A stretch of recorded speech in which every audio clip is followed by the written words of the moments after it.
Okay, everyone. So ngayon naman, ituturo ko kung paano natin ipiprint yung ating 3D drawing, which is ito, screw.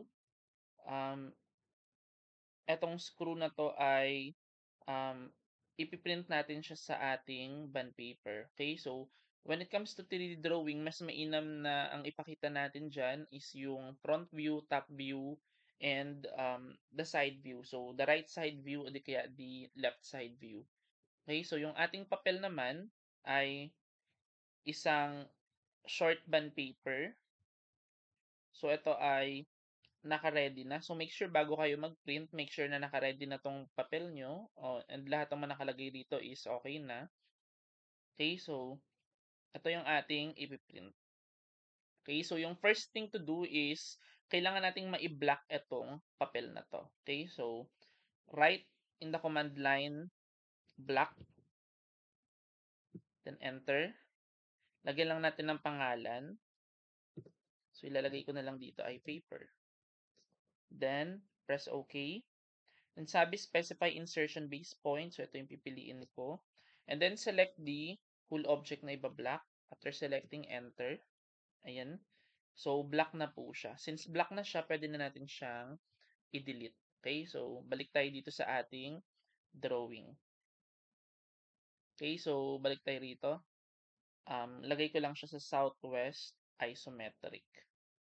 Okay, so kailangan natin yung top view, itong nasa itaas, yung front view, and then the left side view na lang yung pipiliin ko.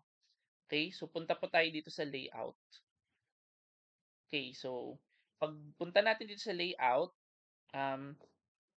delete natin ito. Okay, so delete natin yan. So make sure na malinis lahat nung nasa layout. And then after deleting, ang gawin natin is i-insert natin yung ating block. So, punta tayo sa insert. So, ito na yung block natin kanina. And then, okay. So, pag nilagay natin siya dito, hindi sakto um, yung ating bond paper, tsaka yung ating block, supposedly dapat match ito. So, hindi siya match ng size. Ibig sabihin yung bond paper natin na nakaset rito ay hindi siya letter. Okay, so, punta muna tayo sa page setup. Okay, ayusin natin itong bond paper na to na kulay puti na maging letter siya. And then, click the layout 1. Kasi layout 1 tayo gumagawa. And then, gawa tayo ng new. Okay, layout 1. Okay. And then, go to um, drawing to PDF. Pili tayo ng bond paper. Dapat ang ating bond paper ay letter. Okay, so before tayo mag-drawing to PDF, punta muna tayo sa Microsoft Print to PDF. Okay, para makita natin yung letter. Okay, so pag nakita natin yung letter, make sure natin na yan ay naka 1:1 and millimeters. Okay, and then yung buong layout. So, quality, I'll choose yung maximum para mas maayos.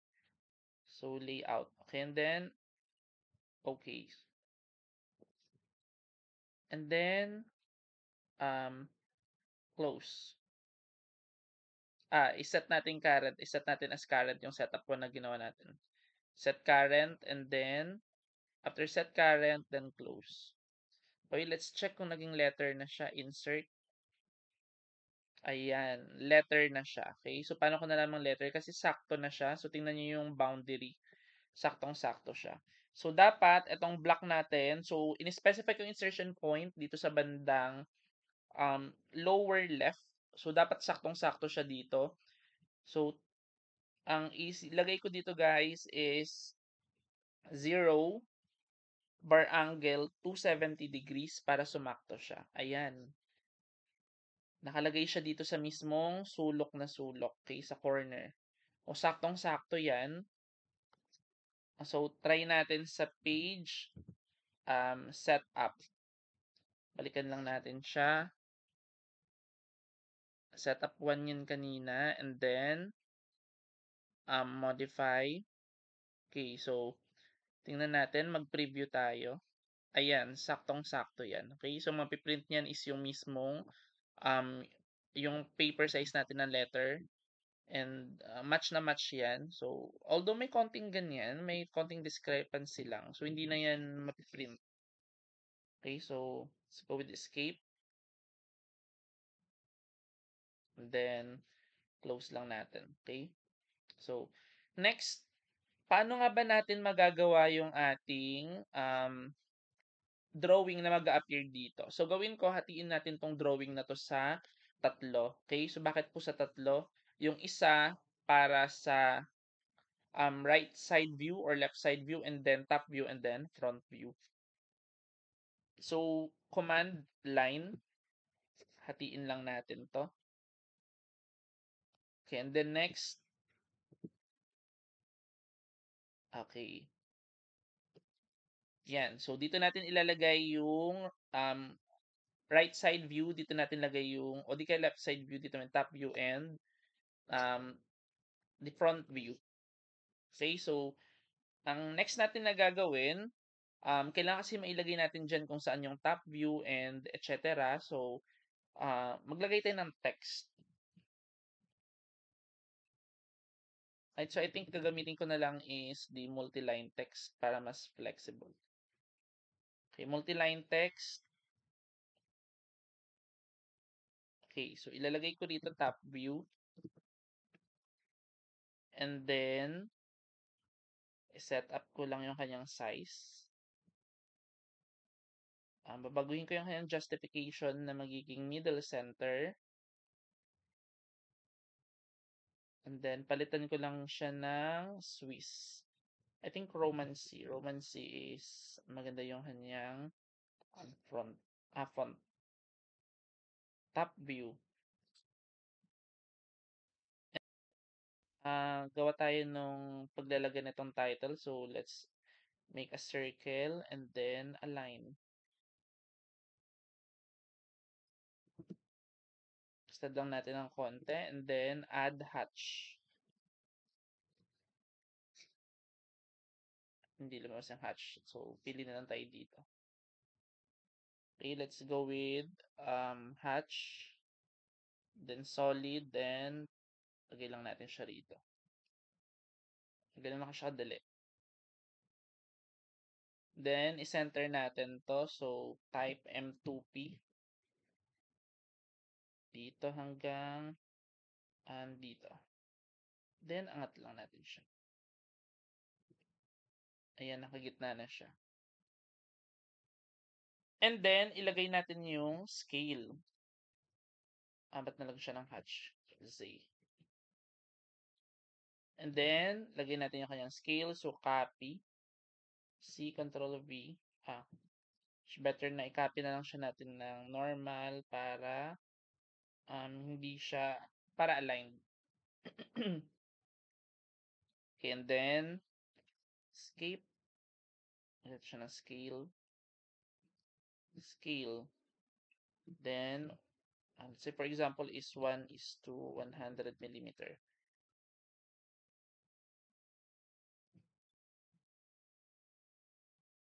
Okay, so, and then, liitan lang natin ito. 2.5, let's make it 1.5. I think masyadong maliit, so 2 na lang siguro. I think 2 na lang. 2.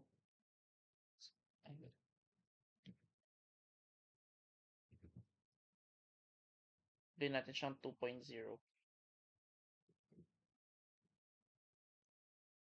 Okay, para hindi naman siya sobrang liit tingnan.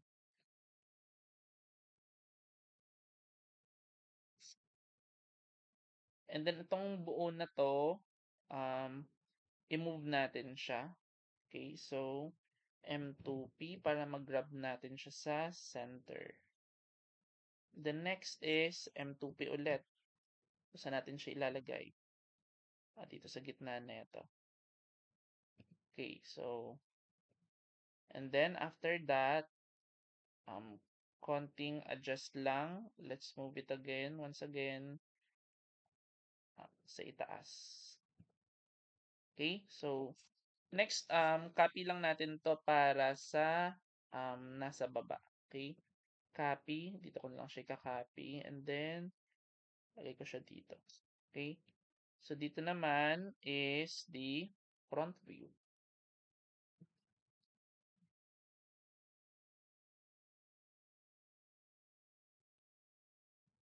And then, copy ko lang rin ulit dito.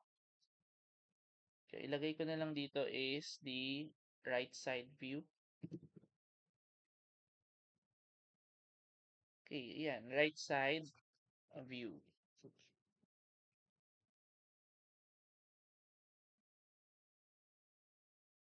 Okay, so and then, next na gagawin, para mapunta dito yung ating drawing, type in the command line the mview. Okay, so mview. Okay, so mahirap siya hanapin dito. So dito na lang tayo sa layout. Piliin nyo to. Rectangular. Viewport. Diyan dito yung ating drawing. So hanggang dito lang. Okay, so hindi pwedeng sakupin yung may kasamang yung kasamang title hanggang dito lang. Okay, dyan dito yung ating drawing. Ayan, kung makita nyo lumitaw na siya. So, ang gawin natin next is i-double click para mapunta tayo sa drawing area. Since this is top view, so eto palitan lang natin ito ng top. Ayan, naging top view na siya. And the next na gagawin, pipiliin mo kung ano yung gusto mo dyan na view. So, visual style. So, pipiliin ko is realistic. Okay? And then, okay, so paano yung scale niyan? Ang scale niyan makikita nyo dito. Okay, dito nyo makita ang scale. So, pipiliin nating scale, let's try 4:1. How about, pag 8:1, masyado nang malaki. Okay. Let's try custom. Wala na dito. Oh, 6:8 na yung next after 4. Okay, so pili lang tayo na nandito. So, 4:1. I think okay na tong 4:1. And then, center mo lang. And 4:1. Um, I think mag-ano muna ako. Gawa muna ako ng linya dito. Okay, para pantay yung magagawa mamaya sa front view tsaka sa top view. I'll add line. Hanapin ko lang yung center nito. Ayan. Okay, so para yung ating drawing, ma-center natin siya. Okay, so para mapunta ko ulit rito sa view na ito, double click lang. Ayan, dito ko na sa viewport. And then, 4:1. And then, pan mo lang. Pipiliin ko muna is yung 2D wireframe para nakikita ko yung mga lines. And then, pan lang. Oh, wait, nagalaw ko siya. Okay, so balik ko sa 4:1. Then, pan. Double click sa labas para may view. Then, double click dito sa viewport.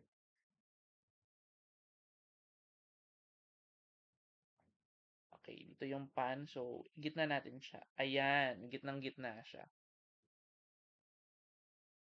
And then, next is, palitan na natin siya. Gawin na natin siyang realistic, which is yan yung gusto kong mangyari. 4:1 pa rin yung scale, as you can see here. And then, ilock natin siya para hindi na siya gumalaw. Okay, lock. Okay, nakalock na yung viewport. So, hindi na po yan gagalaw. Yan na yung ating top view. Ang scale niyan ay, palitan lang natin ito ng 4:2, okay, 4:1 millimeter. Yan. So, hindi tayo manghula ng scaling. May tama pong scaling yan. And then next, ang gawin ulit naman natin yung viewport dito sa ilalim. Bago yan guys, alisin ko lang yung grid lines, no? Sa ating model, alisin ko lang tong grid lines. Para hindi siya mag-appear dito. Wait, let me check. Double click, I will unlock. Babalikan ko yung model. Grid lines and alisin. Layout 1. Nandiyan pa rin yung ating grid lines. Kaya nandito pa rin siya. So, ating maalis yung grid lines na to. Wait, 2D wireframe. Balik ulit, realistic. Ba't hindi nawawala yung ating grid lines? Although tinanggal ko na siya dito. Ayan, dito pala. Dito pala mismo sa layout. Okay, so balik lang natin siya sa 4:1. Madali lang maigit na ito. 2D wireframe. And then, click sa labas para ma-zoom. And then, click sa loob. Gamitan ng pan. Gitna lang. And then, ilock. 4:1, secured na. And then, ilock. Ay, wait. Bago natin ilock, palitan natin siya ng realistic. And then, lock. And then, double-click sa labas. Ayan, okay na. So, gawin lang natin yan dito sa front view. Go to the layout. And then, choose the rectangular once again. And then, lagay lang siya dito. Ayan, dito na siya. And then, double-click yung loob. Front view yung hinahanap natin. So, ilagay natin siya sa front. Okay, so masyado siyang malaki. Let's change the scale to 4:1. Ayan, front view. And then, ilock lang ulit. Double-click sa labas. Front view, ang scale niya ay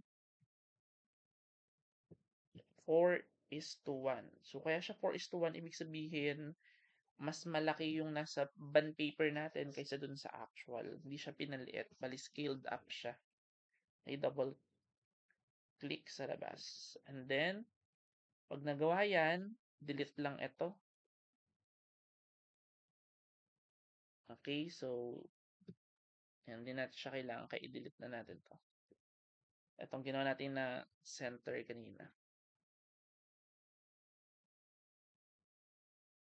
And then, next is the right side view. For right side view, ganun lang ulit, rectangular. And then, lagay natin siya dito. I think ipantay ko na yung scale niya dito. May same natin. Okay. And then, double click sa viewport. Control Z. And then, double click sa labas. Double click sa viewport. Instead of front, let's choose the northeast for right side view. Okay, so double click sa labas. And I forgot yung scale. So check ulit natin yung scale. Double click sa loob. The scale is 7.65. Let's make it sakto. Let's try 8:1. Ayan, 8:1. And then let's lock the viewport. Then 8:1 northeast. So double click. Okay, so ang scale po niyan is 8:1 millimeter. Ayan, so ganyan lang kadali gumawa ng view. Ganyan kadali gawin yung sa viewport, no? So bago mo siya i-plot kapag ka 3-dimensional. Actually, you can also do this kahit 2-dimensional. Walang problema. So kung okay na 'yan, pwede na siyang ma-print. Okay, so with this pwede na po siyang i-print, no? So yun lang naman, ganoon siya kadali. So let's do plot a single sheet. And then drawing to PDF. I think ito yung drawing to PDF. Ito na rin kanina yung mga settings natin. Naka-maximum. And then let's go with preview. Ayan. So sa preview, okay na okay siya. Which is yan talaga yung gusto nating mangyari. So pag okay na yan, you can save it. And just simply click OK. And then save ko lang yung akin sa desktop.